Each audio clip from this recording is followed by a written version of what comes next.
You can't tell people stuff like that. Really? Why not? This is really good stuff. How are you going to do that? Oh, this is stuff banks won't even tell them. This is really important stuff. I feel this is really important. Oh my goodness. Yeah. What are we going to do? Well, I'll just tell it. Wait a second, are you filming? Oh.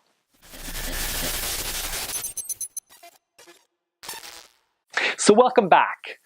We're getting fan mail. Very exciting. Who writes fan mail? Well, apparently Steve from Newmarket. And he writes, I really believe in real estate investing, but I don't have any money of my own at this moment. Any suggestions on how I can get some money for a down payment? God bless. Well, hallelujah, Steve, because I believe. Great. Steve, this reminds me when I first got started off. I had no money of my own, but I was still able to buy property. So here are the 3 ways I've used, which isn't necessarily mentioned, on how to buy your next investment property. Number 1, home equity line of credit, otherwise known as HELOC. It's not often mentioned, but think about it. All that equity you have in your primary home, it's not doing anything for you. You might as well use it. So banks will provide a home equity line of credit and will give you up to 80% loan to value. That can be quite substantial. And consider this, the cost of that line of credit, 2-3%. That's cheap money, my friends. Number 2, here's one of the best secrets that banks won't tell you.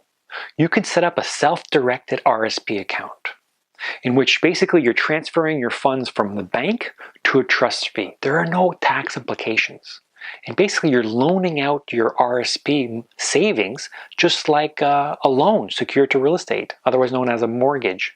And you can basically get some nice fixed rates. So you're investing in real estate, but not necessarily getting into the groovy, active part of it. Keep in mind, this may take a lot of time. The banks don't want to give you their money up. When I did it myself, it took me about 3-4 weeks to get my money out of my RSP, then slide it into a trustee account. No tax implications.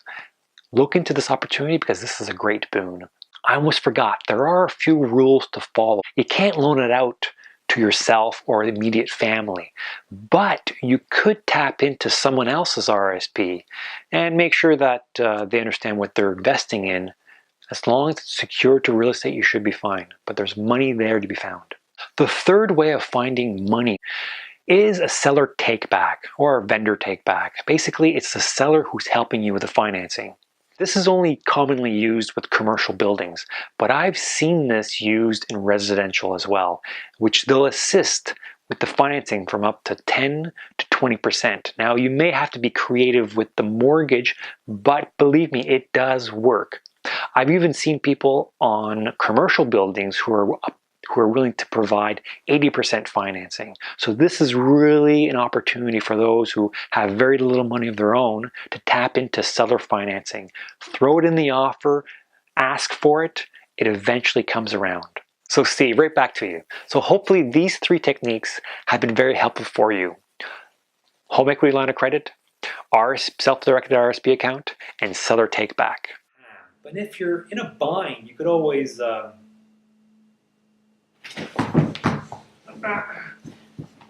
yeah, here it is. There's some money.